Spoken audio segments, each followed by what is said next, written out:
आईबाबांनी तुला 2 वर्ष दिली, त्यातलं 1 वर्ष तर तू वाया घालवलंस. आता हेही असंच घालव. अगं पण मी ट्राय तर करतोय. ट्राय दुसऱ्या मुलीवर जाऊन कर ट्राय.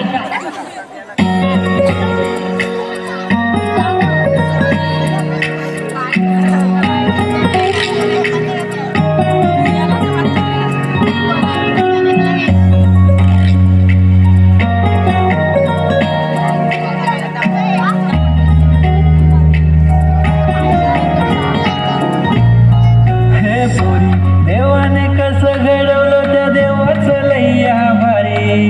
हे पोरी माझ्यासोबत फिरशिले जेव्हा बघितलेलं काही सारी. रोज सांगतही बाप्पाला माझी होऊ दे, सांगतही तिचा मीच असू दे. नको गुची पराड नको लक्झरी कार, फक्त तिच्याच मनात मीच असू दे. देवा करशील ना माझं एवढं काम. गेल्याला शोभतही काला चष्मा जवळ